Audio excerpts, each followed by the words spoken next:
Halo, Assalamualaikum warahmatullahi wabarakatuh.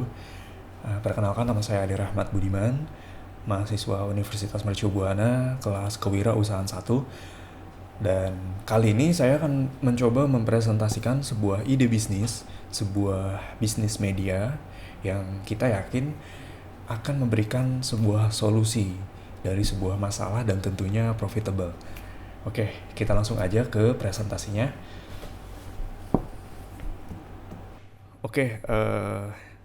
Yang pertama adalah nama legal dari perusahaan ini nantinya adalah BDMN Media Network, yang nantinya akan di-lead oleh dua orang, yakni saya sendiri dan juga rekan saya, Bunga Leonarika.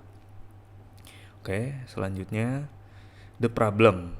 The problem is kita merasa makin kesini makin gampang aja orang untuk terpapar hoax. Setelah kita coba riset, memang pada saat orang tidak memiliki literasi media yang baik, mereka ini jauh lebih mudah terpapar hoax. Artinya, penting untuk kita saling menyadarkan pentingnya literasi informasi.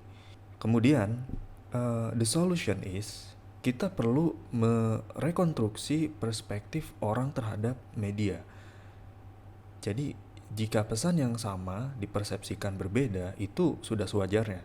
Tapi, cara pandang mereka dan kesadaran mereka akan apa yang mereka terima dari media harus diperbaiki. Maksudnya adalah, mungkin begini, kita sering lihat orang langsung heboh pada saat baca berita.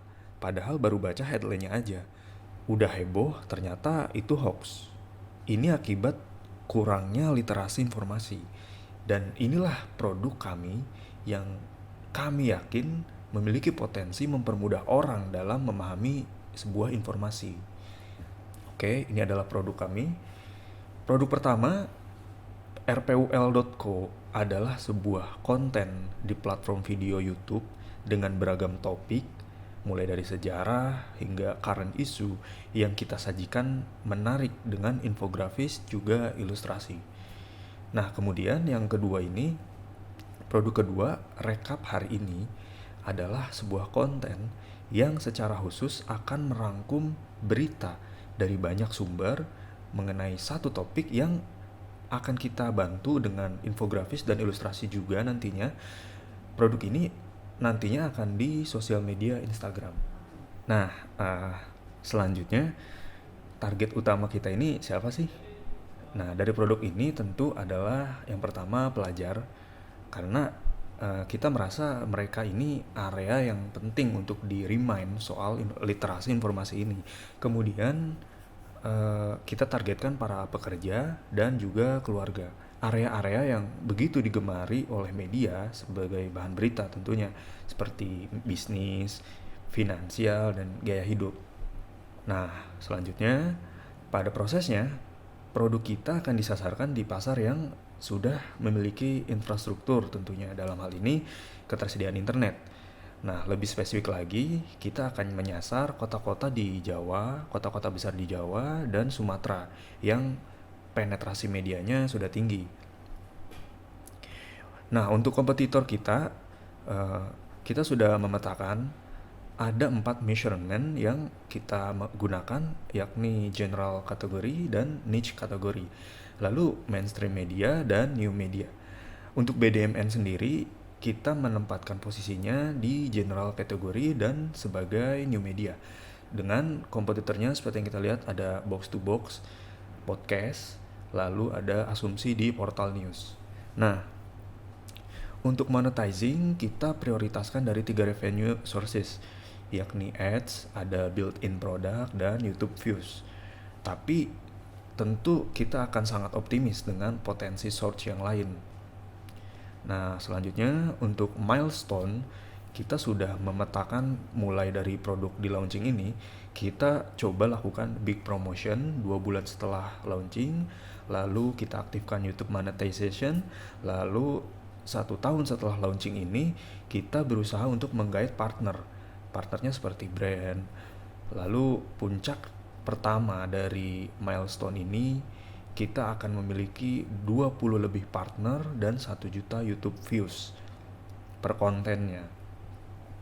Nah, kemudian funding needs and allocation, kita budgetkan kebutuhannya ini sebesar 250 juta. Dengan rinciannya, yang paling krusial tentu kita lihat di awal adalah recruitment dan product development.